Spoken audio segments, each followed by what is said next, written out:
नमस्कार, आप देख रहे हैं सिटी पोस्ट। मैं हूं वंदना। इस वक्त हमारे साथ मौजूद हैं आरजेडी के कद्दावर नेता आजाद गांधी और डायरेक्ट हम गांधी जी से ही सवाल करेंगे कि इस बार जो स्नातक की चुनाव होने वाली है, क्या कुछ तैयारियां चल रही है सर, और अब तक कितने ऐसे आप जनसभा कर चुके हैं? देखिए, पटना स्नातक निर्वाचन क्षेत्र का चुनाव अप्रैल महीने में होने जा रहा है। उसके लिए पार्टी द्वारा जो है काफ़ी तैयारियां की जा चुकी है। स्नातक मतदाता सूची में नाम दर्ज कराने के लिए प्रखंड स्तर पर चरणबद्ध तरीके से लोगों ने अपना नाम मतदाता सूची में दर्ज कराया और राष्ट्रीय जनता दल के द्वारा तमाम जितने भी अनुमंडल हैं पटना स्नातक निर्वाचन क्षेत्र में, अनुमंडल मुख्यालय पर स्नातकों का विराट सम्मेलन आयोजित हो रहा है। अभी तक 3-4 सम्मेलन किए जा चुके हैं और 3-4 सम्मेलनों में जो संख्या बल देखने को मिला तो उसमें सामाजिक न्याय के धारा के लोग, लालू यादव के चहेते, तेजस्वी यादव के चहेते ने भारी संख्या में शिरकत किया और जो है लोगों ने महागठबंधन के पक्ष में स्नातक प्रत्याशी को जिताने का लोगों ने संकल्प भी लिया उस सम्मेलन में। तो हमको जो लग रहा कि पार्टी की जो तैयारियां हैं, आज वो वोट बनने का अभी जो वर्तमान में सिलसिला जारी है, वो लग रहा ऐसा कि जो है जो राजद के जो महागठबंधन के प्रत्याशी के पक्ष में जो जनता दल यूनाइटेड का जो प्रत्याशी है, लोग परिवर्तन करना चाह रहे हैं। क्योंकि 12 वर्षों के दरमियान में जो स्नातकों के हक और हकूक़ की जो बातें होनी चाहिए, जो चर्चा होनी चाहिए, सदन हो या सदन के अंदर हो बाहर हो, कहीं चर्चा आज तक स्नातकों का नहीं हो सका। एक पार्टी के पिछलगुआ बन करके ये लोग रह गए और सिर्फ लालू यादव का शिकायत करने के अलावा कोई चर्चा हमारे प्रत्याशी को नहीं है। इसलिए अबरिक मन बना लिया, शिक्षक लोग मन बनाया, व्यापारी लोग मन बनाया, महागठबंधन का साथी सब जो है वही समझिए कि परिवर्तन का लहर पूरे बिहार में चल रहा है। चाहे स्नातक का चुनाव हो, चाहे आगामी विधानसभा का जो जनरल चुनाव हो, बिहार के मतदाताओं ने परिवर्तन के लिए कटिबद्ध है और कमर कस लिया कि अभी हम परिवर्तन करेंगे। और इस परिवर्तन के दौर में पटना स्नातक भी है जी। और इस अभी जिस तरह से कोरोना वायरस का असर पूरे देश में देखने को मिल रहा है और बिहार में भी इसका खतरा मंडरा रहा है, क्या कहेंगे इस विषय पर? और एक तरफ से इसकी राजनीति, गलियारों में राजनीति भी हो रही है। देखिए, भारतीय जनता पार्टी की जो सरकार है ये हवा उड़ाने की सरकार है। 3 महीना हो चुका है चाइना में कोरोना वायरस को आए हुए, 25-30 केस इंडिया में आया है, वही केस आया है जो विदेश से लोग आए हैं। तो सरकार को जो पहल करना चाहिए कोरोना वायरस पर, हॉस्पिटलों में कहीं भी राज्य स्तर की हॉस्पिटल हो चाहे केंद्रीय स्तर का जो हॉस्पिटल हो, इसके लिए सरकार विफल है। अगर भगवान ने चाहे कि कोरोना वायरस बिहार में आए, अभी तक तो नहीं आया, उम्मीद नहीं आने का, लेकिन इस पर काफ़ी राजनीति एनडीए के लोग कर रहे हैं। हमेशा जो है दिग्भ्रमित करने के लिए तरह तरह का वो जो है हथकंडा अपना रहा है। अब देखा कि दिल्ली का दंगा करवा दिया लोगों ने, सोचा था कि पूरे हिंदुस्तान में दंगा हो जाए। जब लोगों ने हिंदू मुस्लिम एकता को लोगों ने बरकरार रखा, आपसी एकता का परिचय दिया, लोगों ने काबू पा गया इस देश के दंगा पर। अब लोग चाहता कि दंगा जब हो गया है, अब बैंक की स्थिति देखिए खराब है। यस बैंक में 6-6 हजार करोड़ रुपया जो एक व्यक्ति को लोन दिया गया है, लोग भाग गए हैं। ईडी का छापा, उसके जो मैनेजमेंट के जो प्रधान हैं उनके यहाँ ईडी का छापा पड़ा, कई दस्तावेज लंदन में, कई ज़मीन के कागजात प्राप्त हुए हैं। तो ये लोग जो है दिग्भ्रमित करने के लिए कि जो है जो देश की स्थिति खराब है, बेरोजगारी से जूझ रहा है या हिंदुस्तान, ये कोरोना वायरस को लाया गया है कि कोरोना वायरस की तरफ सबका दिमाग चल जाए। इसलिए हमको लगता है राज्य सरकार को भी कोरोना वायरस के प्रति पहल करनी चाहिए और इस पर हम सभी राजनीतिक दल के लोगों को कहना चाहते हैं कि कोरोना वायरस पर राजनीति नहीं होना चाहिए, हकीकत सामने आना चाहिए।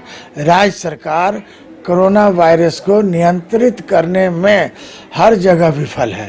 पटना में पीएमसीएच में जो सुविधा होनी चाहिए, आईसीयू वार्ड बनना चाहिए, और जो इतना भी प्राइवेट हॉस्पिटल इस बिहार में है, चाहे दिल्ली में है, अदर स्टेट में है, उन तमाम लोगों को सचेत करना चाहिए कि अगर कोरोना वायरस डेवलप करता है इस देश में तो उन हॉस्पिटलों में सरकार जो है अपना समुचित व्यवस्था करने के लिए पहल करे, और इसके लिए अवेयरनेस कैंप की जो अवस्था है एनजीओ को आगे लाया जाए।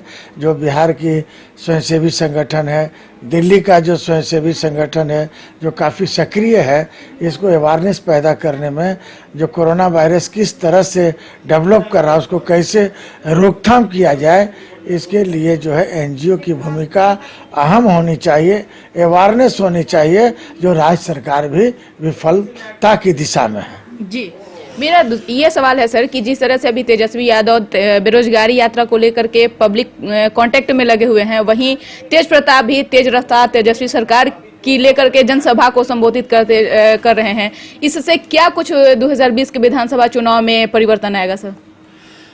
देखिए, आदरणीय नेता प्रतिपक्ष की काफ़ी ऊंची सोच है, लंबी सोच है, विकास की सोच है, और महसूस किया आदरणीय नेता ने कि बिहार में जो बेरोजगारी का जो रफ्तार है वो बढ़ते जा रहा है। कई नेताओं ने तेजस्वी यादव पर क्वेश्चन किया कि इनको बेरोजगारी का जो रफ्तार बढ़ रहा है उनको ज्ञान नहीं है। हम तो कहना चाहते हैं उन नेताओं को जो इस तरह की टिप्पणी करते हैं, उनको सोचना चाहिए कि जो हालात बना हुआ है बिहार में, अपराध का हालात, अपहरण का हालात, पलायन का हालात, आपने नियंत्रण नहीं किया। 15 वर्ष आपकी सरकार की हुई, और 15 वर्ष के दरमियान में नीतीश कुमार जी ने घोषणा किया था कि हम बेरोजगारी को दूर करेंगे, औद्योगिक जाल बिछाएंगे, सबको नौकरी मिलेगा।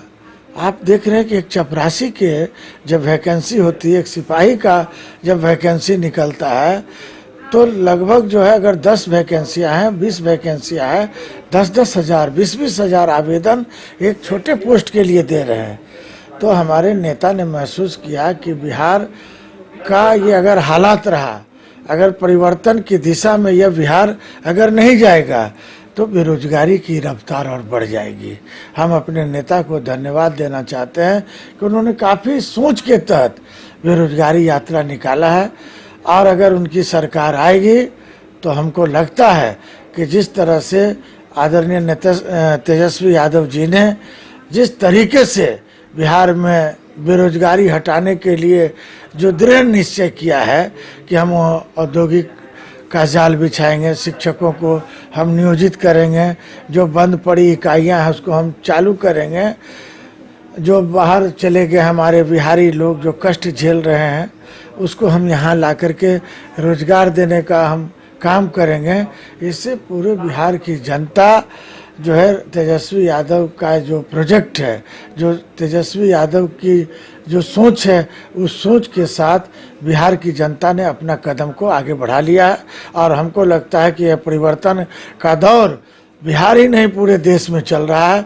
और बिहार में आगामी जो चुनाव हो रहा है अक्टूबर महीने में विधानसभा का, हमको लगता है कि राष्ट्रीय जनता दल अपने बलबूते 150 से ज़्यादा सीटों पर काबिज होगी। जी सर, अब होली का आज पहला दिन है और आज अगजा मनाया जा रहा है पूरे देश में, और क्या कुछ देश बिहार वासियों को, पटना वासियों को संदेश देना चाहते हैं होली के अवसर पे सर? हम तो काफ़ी दुखी हैं इस होली के अवसर पर कि जो हम आजाद गांधी जी क्यों दुखित हैं? आप तो कभी दुखी रहते नहीं थे। हाँ, जो हमारे नियोजित शिक्षक हैं, 4.5 लाख लोग हैं, उनको उसका जो है सरकार ने फैसला लिया है कि नो वर्क नो वेतन। इतना महान पर्व होली के अवसर पर हमारे नियोजित शिक्षकों को वेतन नहीं मिलना, कई जो हमारे टीचर को बर्खास्त कर दिया गया है इस होली के अवसर पर।